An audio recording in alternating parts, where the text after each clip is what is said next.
En algunas de las últimas páginas de Hoy con Dios, nuestra guía de meditaciones diarias, va incluida una sección que lleva el título Textos dominicales para uso de las iglesias del pacto. La tarea de asignar 4 textos bíblicos para cada domingo del año es una costumbre antigua de la iglesia y estimada por los hermanos y las hermanas del pacto desde tiempos pasados. Pero no solamente es una costumbre, también es una disciplina. Sirve para mantener ante la congregación un peregrinaje balanceado con Jesús. El uso de los textos dominicales muchas veces nos confronta con pasajes bíblicos que son poco conocidos, no muy frecuentemente leídos, y a veces son pasajes que nos chocan, molestan, preocupan, o que nos obligan a considerar aspectos de la enseñanza bíblica que no son los más queridos o favoritos. Los textos que corresponden a este domingo, el 4 de octubre, los estamos usando en nuestro culto de adoración hoy. 3 de ellos ya los leímos, Salmo 8 y porciones de Génesis 2 y de Hebreos capítulo 1 y 2. El cuarto texto es el texto para el sermón, Marcos 10 del 1 al 16. Y en su boletín va incluido una hoja que contiene el texto tomado de la Nueva Versión Internacional de la Biblia. Yo les invito a ponerse de pie para la lectura de esta porción de la palabra de Dios y a seguir con la vista mientras que yo lea el texto en voz alta. Dice así la palabra de Dios, Marcos 10 del 1 al 16. Jesús partió de aquel lugar y se fue a la región de Judea y al otro lado del Jordán. Otra vez se le reunieron las multitudes y como era su costumbre, les enseñaba. En eso unos fariseos se le acercaron y para ponerlo a prueba, le preguntaron, ¿está permitido que un hombre se divorcie de su esposa? ¿Qué les mandó Moisés?, replicó Jesús. Moisés permitió que un hombre le escribiera un certificado de divorcio y la despidiera, contestaron ellos. Esa ley la escribió Moisés para ustedes, por lo obstinados que son, aclaró Jesús. Pero al principio de la creación, Dios los hizo hombre y mujer. Por eso dejará el hombre a su padre y a su madre, y se unirá a su esposa, y los dos llegarán a ser un solo cuerpo. Así que ya no son dos, sino uno solo. Por tanto, lo que Dios ha unido, que no lo separe el hombre. Vueltos a casa, los discípulos le preguntaron a Jesús sobre este asunto.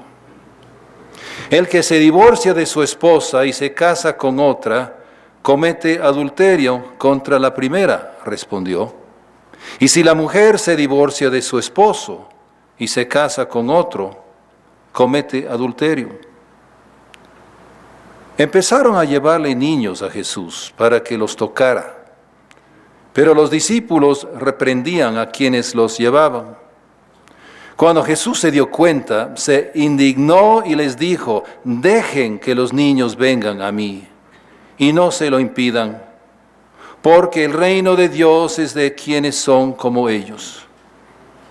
Les aseguro que el que no recibe el reino de Dios como un niño, de ninguna manera entrará en él.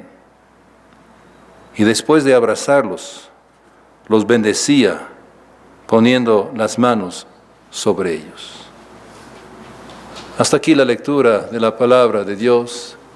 Sécase la hierba marchítase la flor, mas la palabra del Dios nuestro permanece para siempre. Tomen asiento, por favor. Les invito a inclinar sus rostros una vez más en una palabra de oración. Oh Dios, tú inspiraste esta escritura. Abre nuestros corazones para recibir su mensaje. Amén. Además de la guía de meditaciones diarias Hoy con Dios, la Comisión de Comunicaciones del Pacto ha producido 3 publicaciones que contestan la pregunta: ¿qué es lo que cree la Iglesia del Pacto? En cada una de estas publicaciones, un tríptico, un libro y un cómic, descubrimos que una parte de la respuesta a la pregunta es la siguiente: somos una iglesia de la Reforma. Estamos afianzados en la corriente principal del movimiento de la Reforma eclesiástica del siglo XVI, llamado la Reforma Protestante. Somos una iglesia de la Reforma. En manera muy específica y especial celebraremos esta faceta de nuestra identidad el último domingo de este mes de octubre, un día reconocido mundialmente como el Domingo de la Reforma, y a propósito, domingo para el cual también hay textos asignados. Pero el enfoque en este tema inicia hoy. Como pueden notar en la portada de su boletín, el tema para el mes en nuestra iglesia es la Reforma. 3 frases le dieron forma a la teología de la Reforma. Y hoy vamos a meditar en el texto de Marcos 10 desde la óptica de estas frases. Las frases son en latín: sola scriptura, sola fide y sola gratia. Las recordamos en latín porque en el siglo XVI el latín seguía siendo el idioma utilizado dentro de la iglesia. Sola scriptura, frase en latín que quiere decir solo las escrituras. Se refiere a la convicción expresada por los reformadores de que solo la Biblia, no la Biblia y la tradición de la iglesia, solo la Biblia puede servir como autoridad máxima en la iglesia. Los reformadores no desecharon la tradición de la iglesia como carente de algún valor, pero insistieron en que estuviera subordinada la tradición de la iglesia a las enseñanzas de las Escrituras. Sola fide, frase en latín que quiere decir solo la fe. Se refiere a la doctrina de la Reforma según la cual la salvación es totalmente resultado de la fe y de ninguna manera es una consecuencia de las buenas obras. Sola gratia, frase en latín que quiere decir solo la gracia. Se refiere a la convicción expresada por los reformadores de que la salvación se produce solo por la gracia de Dios y no puede ser considerada como un logro de los méritos o de la acción del ser humano. Solo las Escrituras, solo la fe y solo la gracia. Desde la óptica de estas 3 frases que le dieron forma a la teología de la Reforma Protestante del siglo XVI, consideraremos el texto en Marcos 10, los versículos 1 al 16. El Evangelio según San Marcos puede verse dividido en 2 partes grandes. En la primera parte, Jesús revela quién es. El punto culminante es la proclamación de Pedro: tú eres el Mesías. La primera parte del Evangelio concluye con Marcos 8:30. En la segunda parte, Jesús revela y cumple su misión. Aquí, en esta segunda de las 2 partes o secciones grandes, es donde se encuentra el texto hoy. La estructura de la segunda parte del Evangelio se basa en 3 anuncios que Jesús dio de su pasión, muerte y resurrección. Primero, en el capítulo 8, versículo 31. Después, en el capítulo 9, también versículo 31. Y finalmente, en el capítulo 10, versículos 33 y 34. 3 anuncios que Jesús dio de su pasión, muerte y resurrección. La triple repetición del anuncio subraya la importancia de estos acontecimientos. Así Jesús precisa ante sus discípulos cómo va a realizar su misión. Cada uno de los 3 anuncios de su muerte está íntimamente vinculado con la enseñanza de Jesús acerca del discipulado y el costo del discipulado. El texto de Marcos para este domingo pone juntos 2 temas relacionados: el discipulado en el matrimonio y el discipulado que demuestra fe como la fe de un niño. Leemos en el versículo 1 del texto, y les invito a volver a ver en su hojita que recibieron. Leemos en el versículo 1 que Jesús se fue a la región de Judea y al otro lado del Jordán. Otra vez se le reunieron las multitudes y, como era su costumbre, les enseñaba. Les enseñaba. ¿Por qué? Porque la humanidad tiene gran necesidad de la revelación de Dios, revelación que todavía no entiende. Hasta aquí todo parecía más o menos normal. Pero fíjense en lo que Marcos nos dice en el versículo 2. En eso, unos fariseos se le acercaron y para ponerlo a prueba, le preguntaron: ¿está permitido que un hombre se divorcie de su esposa? La hipocresía de los fariseos se descubre inmediatamente. Pues, ¿cuál era su único interés? Ponerlo a Jesús a prueba. Tenderle una trampa. Sí, es cierto. Había diferentes interpretaciones de la ley sobre el divorcio.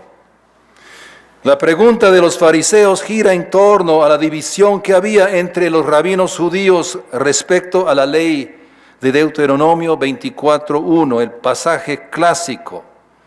Deuteronomio 24:1, que declara: si un hombre se casa con una mujer, pero luego deja de quererla por haber encontrado en ella algo indecoroso, solo podrá despedirla si le entrega un certificado de divorcio. La ley de Deuteronomio 24:1 fue diseñada originalmente para protegerle a la esposa y darle cierta medida de libertad. Sin embargo, en los días de Jesús, los seguidores del rabino Shammai eran muy estrictos y permitían el divorcio únicamente en caso de adulterio, de infidelidad conyugal. En cambio, los seguidores del rabino Hillel lo permitían por varios motivos, incluso por algunos bastante leves. Los fariseos le preguntaron a Jesús: ¿está permitido que un hombre se divorcie de su esposa? Jesús pudo haber contestado de acuerdo a lo que permitían los seguidores del rabino Hillel. ¿Está permitido que un hombre se divorcie de su esposa por la razón que sea? O Jesús pudo haber contestado de acuerdo a lo que permitían los seguidores del rabino Shammai. ¿Está permitido que un hombre se divorcie de su esposa únicamente en caso de adulterio? O Jesús pudo haber contestado de acuerdo a lo que enseñaban los esenios, grupos sectarios en los tiempos de Jesús que se apartaron de la corriente principal de la vida judía. No está permitido para nada que un hombre se divorcie de su esposa. Dentro del judaísmo, cualquiera de las 3 respuestas hubiera sido considerada como respuesta legítima. Ninguna hubiera causado problema para Jesús en ese día. Pero la clave de la prueba la hallamos en la descripción geográfica del versículo 1. Es cierto que la geografía es la madre de la historia. El lugar donde los fariseos le hicieron la pregunta a Jesús es la región de Judea, al otro lado del río Jordán. Era una región controlada por Herodes Antipas y no quedaba lejos de Maqueronte, la fortaleza donde Juan el Bautista fue encarcelado y decapitado por sus denuncias contra el mismo Herodes, quien se había casado, ¿con quién? Con su cuñada. Entonces los fariseos, ¿qué pretendían? Querían conseguir que Jesús también le denunciara a Herodes y que sufriera el mismo destino que sufrió su primo Juan. Jesús entendió muy bien que los fariseos le habían tendido una trampa. Entonces, a la pregunta de estos líderes religiosos, él replica también con una pregunta. Y ahí está en el texto. ¿Qué les mandó Moisés? Jesús los lleva a las Escrituras. Y descubrimos en los siguientes versículos que mientras otros se preocupaban por sus propios derechos personales, Jesús se preocupaba por la voluntad de Dios. Donde muchos preguntan, ¿qué es lo legal? Jesús presenta otra pregunta, ¿qué es lo justo? Jesús no mostró desacuerdo con la legalidad del divorcio permitido por Moisés. Sin embargo, él sí señaló que esa ley tenía que ser entendida como una concesión necesaria por la condición humana, por lo obstinado que son, es la frase en el versículo 5. La intención original de Dios era la unión del hombre a su esposa. La intención original de Dios era el matrimonio y no el divorcio. En apoyo a esta interpretación de la intención de Dios, Jesús cita ambos relatos de la creación, tanto de Génesis 1 como también de Génesis 2. Y la conclusión, el diseño y el propósito de la creación de Dios, un solo cuerpo. Lo que Dios ha unido, dice el texto, que no lo separe el hombre, aun cuando la separación sea permitida por Moisés, aun cuando sea legal. Klein Snodgrass es un profesor jubilado de estudios del Nuevo Testamento en el Seminario de la Iglesia del Pacto en Chicago y autor de Entre dos verdades y otros libros también. El hermano Klein, en una ponencia que escribió sobre el tema del divorcio y las segundas nupcias, dice lo siguiente: numerosos pasajes deben ser considerados para tener un cuadro más completo de lo que la Biblia tiene que decir sobre los temas del matrimonio, el divorcio y las segundas nupcias. Varios de estos pasajes contienen dificultades relacionadas a la interpretación. Tenemos que buscar la intención de Dios para la humanidad en la totalidad de las Escrituras. Y lo que sigue en su ponencia es una lista de más de 20 textos bíblicos, incluyendo el texto de Marcos 10, que deben ser considerados en cualquier discusión del divorcio y segundas nupcias. El hermano Snodgrass presenta del Antiguo Testamento textos de los libros del Pentateuco y textos de Esdras, Nehemías y Malaquías, y del Nuevo Testamento textos de los Evangelios y de 5 cartas del apóstol Pablo. Más adelante en su ponencia, Klein declara: la enseñanza del Nuevo Testamento es clara. El divorcio es contrario a la intención divina. El problema realmente no está con lo que dice el texto, sino con cómo debemos aplicarlo en el mundo en el cual vivimos. En un mundo que ve la bigamia como ilegal, pero que acepta la promiscuidad y los matrimonios en serie, la Iglesia tiene la tarea de ayudarles a las personas a comprender la santidad del matrimonio y de ayudarles a establecer matrimonios sanos. La Iglesia también tiene la responsabilidad de ministrar a las personas divorciadas y sí, también de ayudarles a decidir si el nuevo casamiento es apropiado o no. Tenemos que saber cómo mostrar gracia sin ser demasiado indulgentes. Tenemos que saber cómo ayudarles a las personas a tratar con la realidad de su culpabilidad sin ser severos con ellos.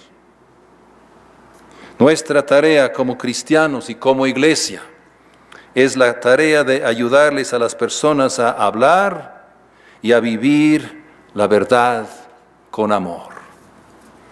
Hablar y vivir la verdad con amor. Estamos meditando hoy en el texto de Marcos 10 desde la óptica de las 3 frases que dieron forma a la teología de la Reforma. Sola Escritura.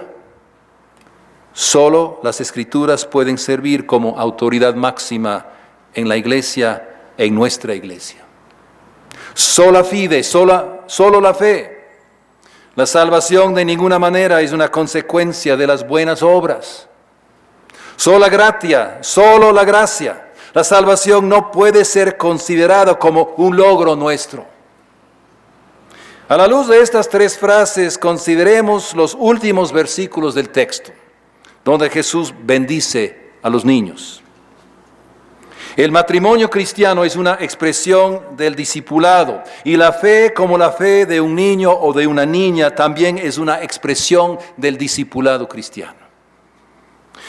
Lo que descubrimos en el versículo 13 es que a los discípulos les preocupaba la pureza de la fe. Algunas personas, el texto no nos dice quiénes eran, empezaron a llevarle niños a Jesús para que los tocara. Pero ¿qué esperaban estas personas? ¿Que el toque de Jesús transmitiera algún milagroso poder divino? ¿Y qué pensar si no había ninguna expresión de fe de parte de estos niños? El texto dice que los discípulos reprendían a quienes los llevaban a los niños. ¿Cómo reacciona Jesús? Se indignó, dice el texto, se indignó así como en otras partes del Evangelio de Marcos, se indignó frente a la enfermedad y frente a la incredulidad. Aparentemente Jesús habla en defensa de niños pasivos y no de adultos que habían llegado con los niños. Los niños no tienen ningún papel activo aquí. No pueden defenderse contra los discípulos reprendedores. Y justamente por esta razón Jesús los bendijo. Porque no tienen nada que ofrecerle a Jesús, ningún logro, ningún mérito. Los niños llegan a Jesús con las manos vacías, como las manos de un mendigo. Así debemos nosotros recibir y entrar en el reino de Dios. Jesús promete comunión con Dios. Él promete dar el futuro reino de Dios a aquellos que no tienen nada que ofrecer, nada más que su fe. Jesús presentó a estos niños como ejemplos, como modelo. Así nosotros podemos hoy, por gracia, recibir el abrazo de Jesús, abrirnos a su bendición, aceptar su regalo